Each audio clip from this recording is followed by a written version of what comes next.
Hi, everybody. Thanks again for being so patient. There is no 4, 5, 6 trains anymore.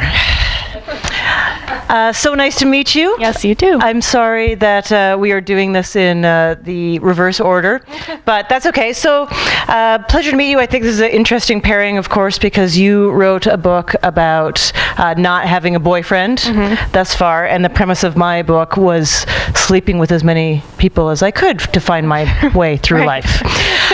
So this will be good. I'm going to learn from you. But the first thing I want to talk about is the title of the book, Never Have I Ever, which is also a game, right? And you talk about this game in the book. So why don't you describe the game for anyone that has never played it? Sure. So this is like, I mean, I'm sure most of you probably have, but like this is obviously like just a different way to play truth or dare, I think, mostly with just the truth part, which is always the more fun part anyway, in my opinion. So it's just like competing with the other people to see if you can name something that you know they've done that you haven't, and then allegedly you're supposed to win if you still have fingers up, but everyone knows that the real winner is the person who's out first, because that means done everything, done more stuff. Yeah. All right. So so you start with your fingers on the table, and someone says whatever it is. Yeah. I've never puked after drinking, or something. Yeah. And then if you have, then you put your finger down. All right. So what was your experience playing this game? How many times have you played this game with your friends? Oh, I have no idea. I mean,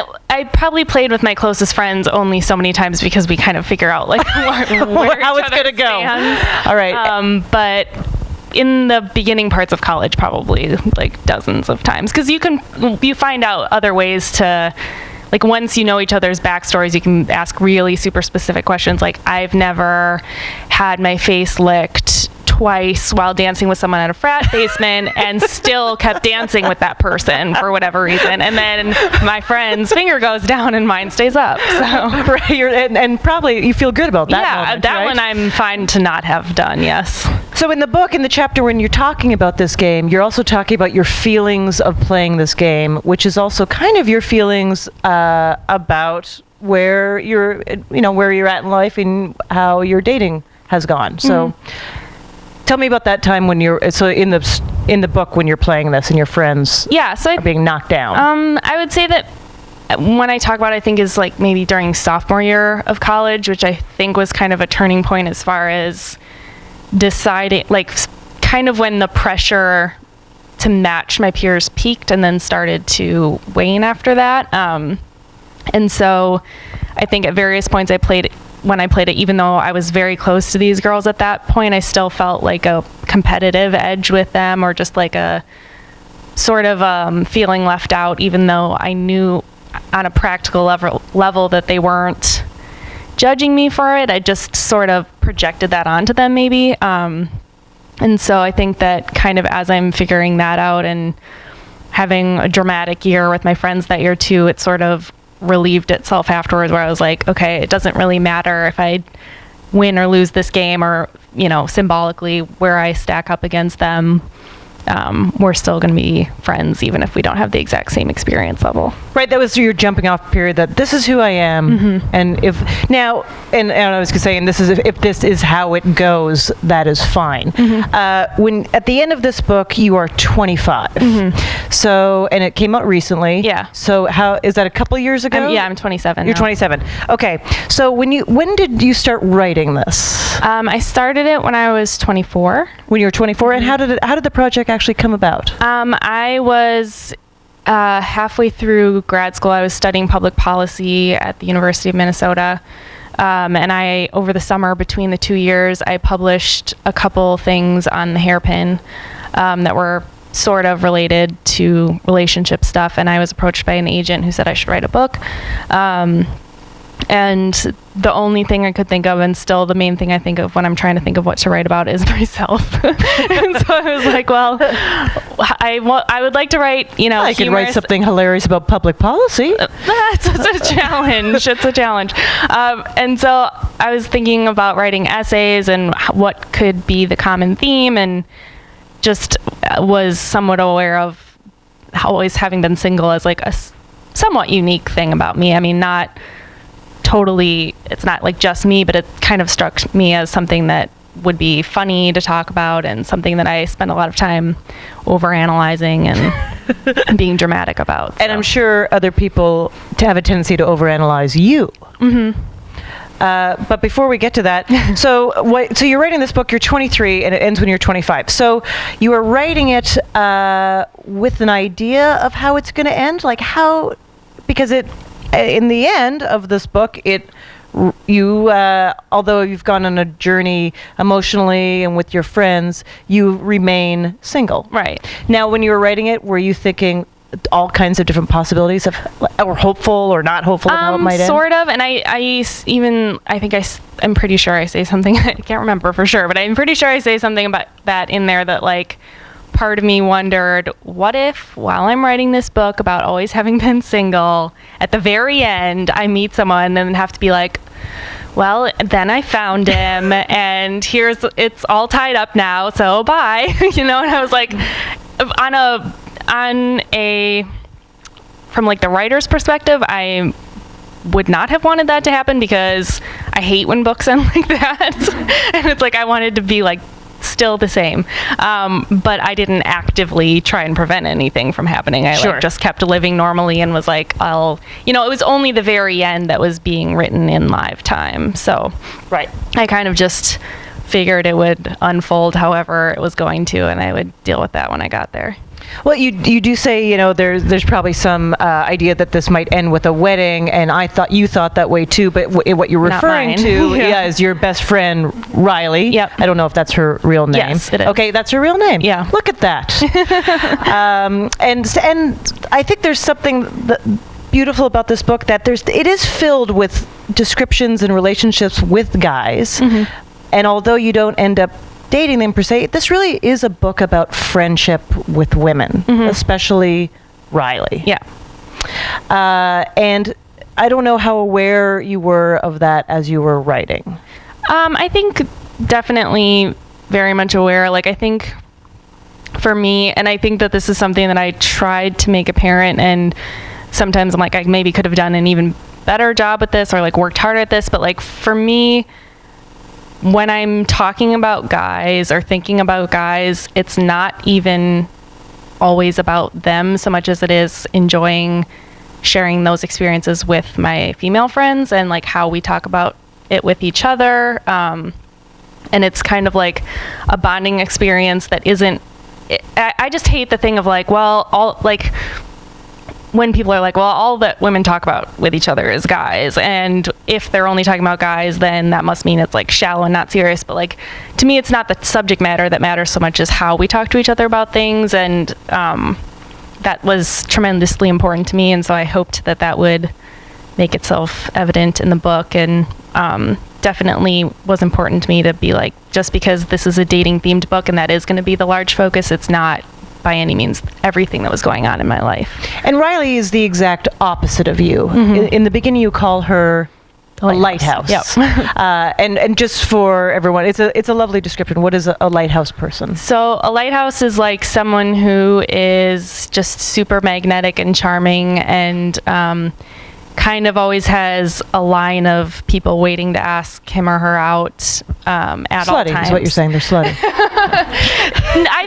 I sort of think that like the behavior aspect is a separate thing. I think that someone could be, a nun and be a lighthouse and just not do anything about it. But like, I think it's kind of separate. In her case, she certainly encouraged it, but like, I think that, it's just someone where there's just a draw that you can't really put your finger on. And I feel like we all have friends like that, where it's like, and it's not to be mean, but you're like, yeah, they're pretty and smart and funny and charming and nice and stuff, but like, so are a lot of people, and not everybody gets the level of attention that they do. And I think it's just like a glow. I don't know. And how did you see yourself in comparison to that? I said the Bermuda Triangle, which is a largely fictional phenomenon where it's like, or like a mysterious dark zone in the ocean that nobody can really find if you go looking for it, but maybe you would just like happen upon it and be like, oh, this is fine. Oh, look at this. It's really nice here. Yeah. Why don't more people go here. I know from going through the proposal process of putting a book together, there is a moment where you sit down with an agent, or you're just asked to do this within the course of a proposal. Describe the people who your readers are, just for marketing purposes, so they know how to do it. Who did you, when you were first putting this together, see as your ideal audience? I think that probably girls and women between the ages of like 13 and 85. But I mean, more realistically, teenagers and young women, I think, are likely to be the ones who find it the most immediately relatable, although I have heard from a lot of guys too. And what have you heard from the guys? Mostly good things. I mean, certainly like all the guys that I'm friends with, like, are like, well, this sounds about right. Like, this is good. Like, I mean, they're like, you know, nobody's surprised by this who knows me, I think. But like, yeah, there's been a lot of guys who find it relatable, and I think that's been really nice because I consider myself like a girlish writer. And what do you think? What does that mean, a girlish writer? I think that I talk and write very much like a girl. Like, I say like a lot. Not that guys don't use that too, but and exaggerate in ways that girls do when they talk to each other about these things. It's just kind of like frenetic, and I don't know. I just think that it sounds girly, and that's something that I like. But I know that it sometimes is something that maybe guys aren't going to be as drawn to, and so I'm not that worried about that if that's true. But I have been. Well, and you don't have the chapter on civil wars, so that always takes away your male readers. So I have to share this with you. So I would like to ask you some of the questions I got asked, but because we have a very different story, but I bet we have some similar. I bet you've been asked some of these same questions. Yeah. So I got asked a lot because I wrote about all these guys I slept with. They were like, "Oh, what did these guys think upon reading it?" Yeah. Now you have there's 4 or 5 main characters that you kissed or had intense friendships with, and maybe misconnections or misfires. Yeah. And are you friends with any of these people now? One of them, yeah. One of them, okay. Yeah. Have you heard from any of the other ones? I haven't heard from any of them except for the one that I am friends with and told ahead of time what the deal was going to be. Oh, really? You had to clear it. You cleared it with one person. Well, I didn't have to, but I figured that I mean, it was Ethan, so Ethan? There's one who likes me. And likes you a lot. Yeah, and so I wanted to make sure that he felt like, I mean, I didn't send him the chapter. I told him he was going to be in it. I asked him if he wanted to pick a pseudonym. And he picked Ethan? Yeah. Nice. And I was like, this is going to be in there. And he didn't ask like what I was going to say or anything, but I sent him a copy early, and I was really nervous to see what he thought. And he liked it, so I was happy. And I think everyone else in there I don't really know or talk to anymore. So I know that there's a couple where I know that they know through other people. But so in the case of Ethan, let's so obviously people here don't know what that relationship was. So I'll give us like a 1-minute encapsulation of sure. that. So I guess I don't want to, not that, I mean, I can't really give that much away because like nothing happened, obviously. But this was someone who I met in my freshman year of college who liked me and was the first person, as far as I'm aware, that ever liked me. And I was shocked and frightened and like it took me a while to figure out whether I was interested also. But we were really good friends and remained friends throughout college. So And so I just wonder, so he's reading this, a lot of the process is what you are thinking while you're trying to analyze and interpret or decide if you did the right thing or didn't do the right thing. So then you have this guy reading all of the stuff he had no access to at the time of liking you. Right. Was there any conversation about that? Not really. I mean, we sort of like cleared the air, I guess, about what had happened like a couple years after he asked me out. So we obviously knew that there was some level of like ambivalence or just like taking time to think about this and not being sure. And so I think that while he didn't know maybe the degree to which I was like worrying about it and wondering what to do, he knew that some of this was like wasn't a shock to him. He was like, okay. Yeah. He was like, that. I'm aware that this was a months-long process. Okay. And then I also, afterwards, when I put out my book, I would get guys I knew before, and they would be like, oh, I read your book. I wish I would have known you in your slutty years. Oh. And I would say, you did. You know, not everyone makes the cut. But do you have people that are coming out of the woodwork at all, and that sort of like guys being like, hey, I can help you out if you, yeah? Yeah. Yeah, I've gotten a not that small number of emails from guys asking me out, most of which are creepy and offensive. And I just think that it's just very interesting because it's so clear. And I don't think they know that it's so clear, but it is that they think that it's like a favor they're doing. Yeah, me. right. No, they're doing you a service. Yeah. And it's just like I got this one the other day that my editor and publicist are laughing because I forwarded it to them and some other people. But it was like, I saw that you in this interview, can I take you, like, I'd love to take you out for coffee. And it's like, that's basically all I had to go on. And also the fact that he appeared to be 45.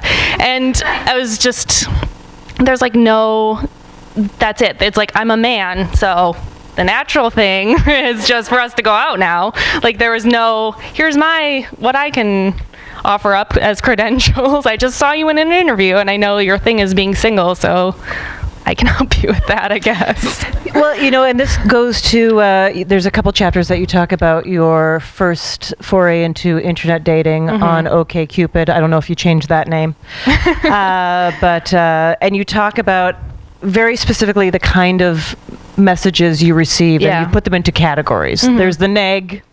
There's the it's not about you, it's about me, right? Yep. And with the virus. Yes. Okay, so let's talk about a couple of those. So the neg is it's a pickup artist tactic where it's like I always describe it as a backhanded compliment, but I don't even think that that's quite true. It's just like something that's basically mean.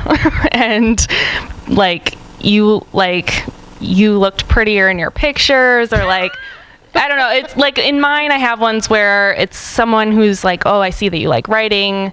Do you have a notebook filled with terrible poetry under your bed? Like right away being like, you're probably bad at this thing that you say that you like.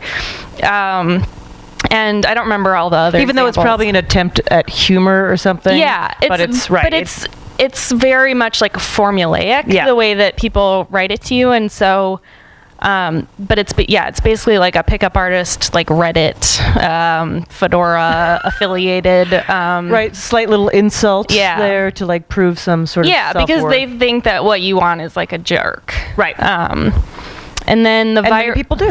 Yeah. Well, I mean, sure, I guess. Yeah. I don't know. Not me. But the virus is... This one I found amazing. People who copy paste and send the same message to everyone. And some of them are very detailed. And very detailed. Yes. Like some of them are paragraphs long. And I wouldn't have known that they were copy pasted, but I signed up at the same time as a couple of my friends. And so we would all get them at like a day after another and be like, did you hear from that guy? Like, yeah, I did too. And they'd maybe change like one thing to be like, so you seem like a great gal, cool, laid back, fun, might have some, like, it would be great to get a cup of coffee with you or a drink. I also saw that you like soccer, and then it'll just like go on and the rest of it, but the soccer thing will be like the Mad Libs portion where God. They're like, I'll pick out one word in her profile and to make it seem like I read it. Dinner. Someone just gets dinner as theirs. Yeah. So you like food, cool. Yeah, exactly.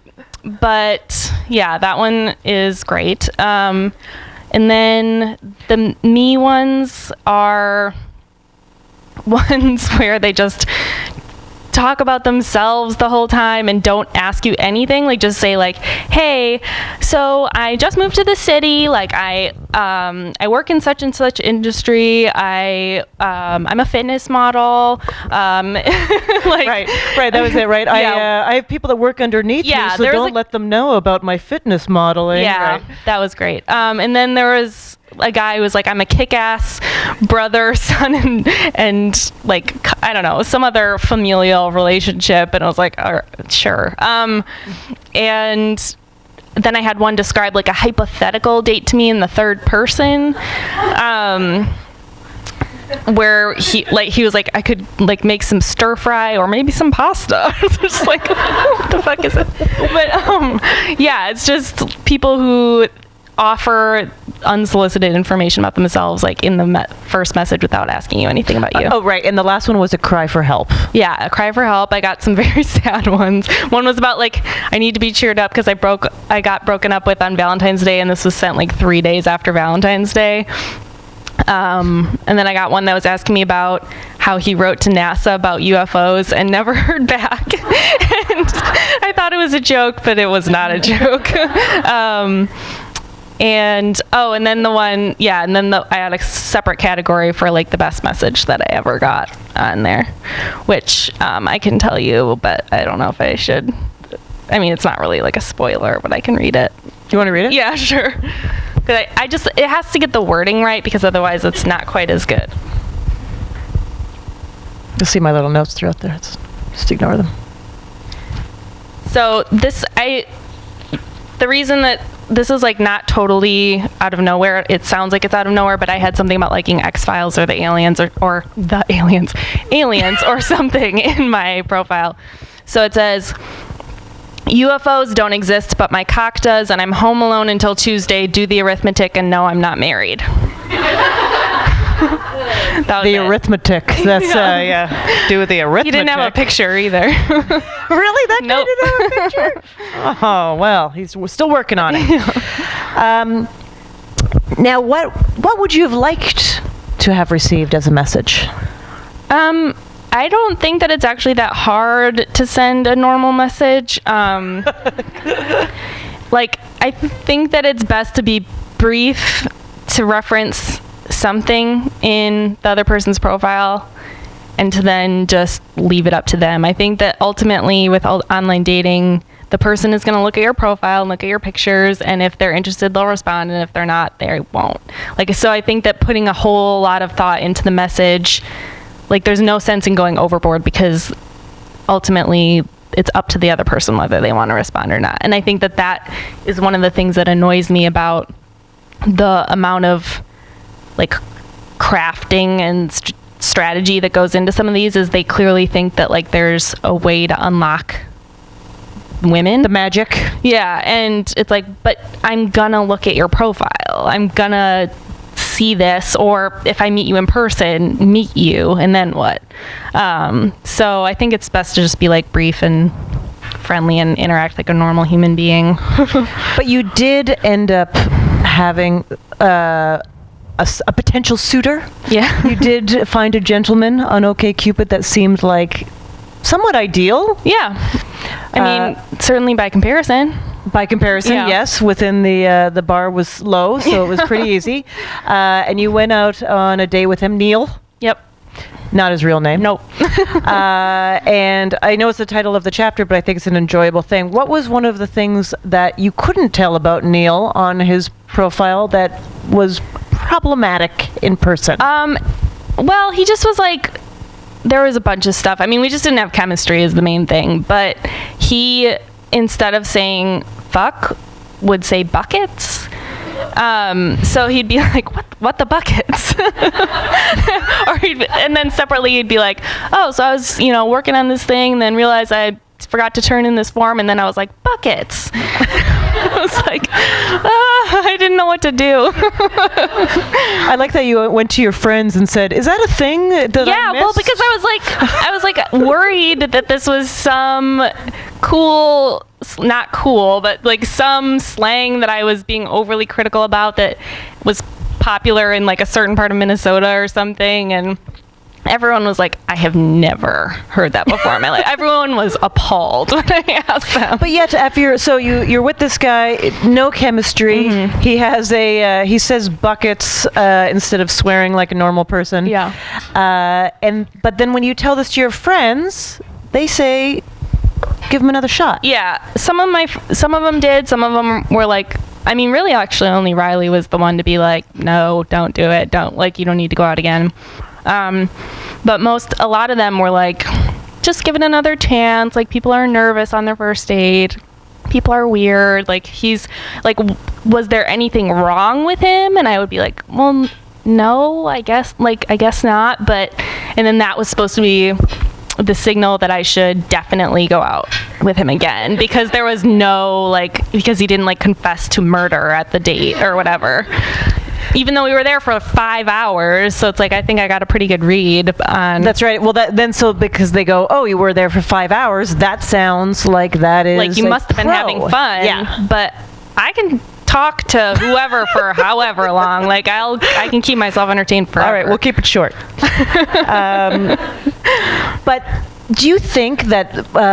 do you think the advice when people give you that kind of advice is because they're trying to fix you and they think that you shouldn't be so picky? A little, and I think I probably get overly defensive about that with my friends and think that they're doing that more than they really are, because I think that women do that to each other more than guys ever would, and I don't like that, because I think it's like, why should we force each other to go out on dates that we don't want to go out on? And I do sometimes think I take it personally as a sign that well, you think that I don't know what I'm talking about just because I haven't had a boyfriend before, so I can't tell if I like someone or not. And I do think that sometimes people are implying that without realizing it, but I also think it's just we're supposed to be open-minded. We're supposed to be not turning anyone down unless there's obvious red flags. We're supposed to consider all of our prospects or whatever. And I think that that's kind of a weird way to approach deciding if we want to hang out with someone for the rest of our lives or not. So yeah, I don't know. I think people mean well, but it sometimes suggests things that I don't like. But you know what also I think is very common is that at a certain point you also review anyone that you have been with. When you're single, you would review anyone that you've been with and rethink if any of those people were missed opportunities. Mm-hmm. This sort of concept, did anyone get away that I should have been with? And the guys that you had crushes on, or even the ones that you kissed, for the most part, these were described as very hot, yep, very popular, usually, yeah, kind of the number one choice for a lot of people, and you kind of zoomed in there, but then for whatever reason it wasn't right or missed opportunity in that moment, you decided that it wasn't going to happen. Mm-hmm. Do you review on any of those and go, if I could do it again, I would do it different? Not really. Especially I think the coolest people that I liked, that was kind of a high school thing mostly, and then a little bit in college, but it's a weird thing where I'm I don't necessarily believe in fate or if it's meant to be, it will be, but I also must clearly kind of believe in it, because what I tend to think about that question is that if it would have worked out, it would have worked out. I did the best that I could at the time, and yes, there were times earlier in my life especially where I was shy to the point that I prevented any possibility of anything happening, but that's just who I was then, and I don't think that me and Jake Myers would have from high school would have been destined to be together had I not. Alpha Omega. Yep. That was his code name. Yeah, he was a big one. The beginning and the end. Mm-hmm. He was all. He was just really hot. Okay, very good. What is your reaction to the word virgin?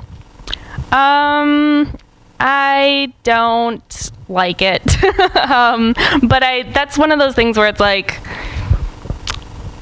whoever wants to identify themselves however is up to that person. I think it's like, I know it's like, there are lesbians I know who are like, I don't like the word lesbian, I just want to be called gay. And it's like, cool, fine. Yeah. Like, I think that labels like that should be up to the people who they allegedly describe. I just think that like it has a lot of connotations that I don't like.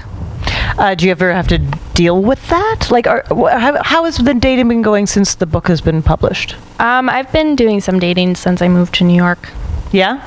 Yeah. Only the hardest place to date. I mean, not like super successfully, but like, Yeah. yeah. I mean, it's been like more here than anywhere else, that's for sure. That's good. Yeah. And not online. But that was not a hard bar to beat. Because you deleted your profile in the Yeah. book, but I don't know if you could have started another one. No, I don't. Yeah. Okay, so it's only people that you're meeting in real life. Yep. Very old school, very admirable. Well, not totally in real life. It's like Twitter instead of OkCupid. So there's very much still an element of like relying on the internet to do the heavy lifting in the early stages. Right. And when you're on dates with people, do you mention, hey, I've got this book and this is They're very much aware. They're very much aware. Yeah. Because they have Googled you and looked you up and yeah. Yeah. All right. And how's it going? Fine. Like, I don't know. I mean, I have no major updates to report. I'm not like secretly engaged or anything. So. No. But it's been all right. Yeah. The guys here seemed okay? Well. Yeah, exactly. Although I will say I was recently, so I don't know if this is still true, that the odds in New York are something like 10 guys for every one girl. They used to say that. I feel like it's the opposite of that, isn't it? Oh yes, I'm sorry. The other way. Yeah, right. Yeah. In Denver, it's the other way around, right? And I was in Denver, and and I'm married, but the very very hot guy asked to buy me a drink, and I was like, you can't do that because you're out of my league. But it was amazing, and it was a great feeling. And then I talked to everyone, going, "Oh, this place is amazing. I should get everyone in New York to move here for a little while to feel good about themselves." Yeah. And they said the odds are good, but the goods are odd. There's a downside. But I also felt when I was dating in New York, there was a lot of crazy people. Well, sure, but I sort of feel like it's terrible here, like it is everywhere, until it's not terrible anymore. Like, I don't know. I haven't been here long enough to make any sweeping statements about whether it's dramatically worse here than anywhere else, but everyone tells me that it's worse. Yeah, well, I'm glad to hear that it's only been as worse as everywhere else. I want to read something, and I'd just like you to, I really like this, and it's when you're talking, you know, it's at the close of the book, and also you're just talking about your philosophy about being single and what it's given you as a person. You say, I didn't try very hard to have bad dating adventures of my own, but I wouldn't change a single one of those events or choices if I had the chance. My experiences, or lack thereof, made me good at being single. They made me sure of who I am and what I want and don't want in other people. They made me braver very slowly and over time, and they made me look for confidence elsewhere. Very powerful. But I just want you to say in your own words, like, you know, the sense of self that you have, and the sense of using your time how you want it, or do you feel like that is so powerful that it would be hard to give up? Yeah, I mean, I think that even, you know, I'm single now, but even when I like have started seeing someone even casually, there is a moment of like, this is my whole identity at this, especially with the book, where it feels very weird to consider not having that anymore. But I mean, it's still something that I like want, but I also think that it's true that being single for such a long time has made me just like, I am not that able to bend my personality to fit anyone else, or like fake anyone out in the early stages, which I think is like, it's kind of frustrating sometimes because you're like, well, I just want to like do this for like 2 months, and like I can't even mold myself for that long just to like hang out. But it's, I think, ultimately a good thing because that's the type of thing that I think prevents people from finding lasting happiness with either themselves or with someone else. Because if you're lying about what you want and who you are from the beginning, and not intentionally or maliciously, but just because it's like people fall into that really easily, then I think, or you just don't know who you are yet. Yeah. I think that just makes it harder for people and much more painful than it needs to be. Fantastic.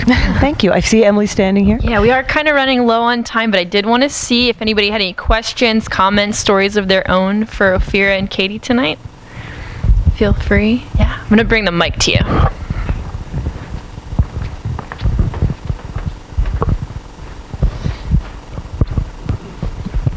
Hi. You said somewhere near the end of the book, I can't remember the exact wording, but it was something along the lines of like you'd forgotten that boys existed, or like you forgot, like you couldn't imagine like what it would be like to be in a relationship. So I wonder if you could like expand upon that and kind of explain more about how that felt. Yeah, so I think that like this is something that I still have a hard time with, where I'm obviously aware of guys and my interest in them, but there's like a weird force field around me where it's like hard to imagine how we get past that and it goes beyond possible interest in each other to actually like having a life that involves each other. And a lot of that is just from being independent and like not really understanding what my role is supposed to be as a hypothetical girlfriend to someone, where I'm like, I don't know how often I'm supposed to talk to you or like ask how you're doing, or like, I don't really care about this thing about you, but like, am I supposed to pretend that I do? Like, I have no idea what my job would be in that scenario. So I think it's a lot just to do with inexperience, but also just having a hard time conceptualizing myself as like a potential partner of someone else, rather than like my very own solid entity that I've like got that all figured out, but then I'm like, how do I like link that with another person? It's like, I still don't know. My advice is to call every 10 minutes. Could try that. Until they pick up.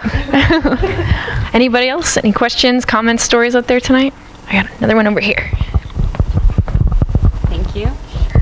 Hi again. Hi. I was wondering what made you move to New York. Did it have anything to do with like dating life, perhaps? Not directly. I mean, I think that, so I work at BuzzFeed, and I was working there from Minnesota for several months, and I just was getting really restless and bored, and I lived with Riley, and that was great, but it was sort of like we were living like we had been married for 40 years.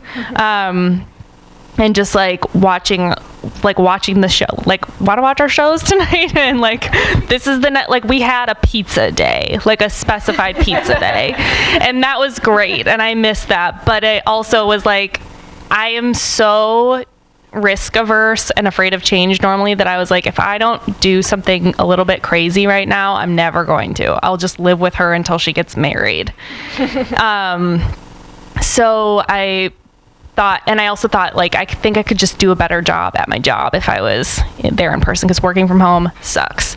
So I just thought that I should move here, and I was meeting all these people, like I said, on Twitter and like through like just media people, and felt like I would have a more exciting social life here, and that Minnesota will always be there when I want to go back.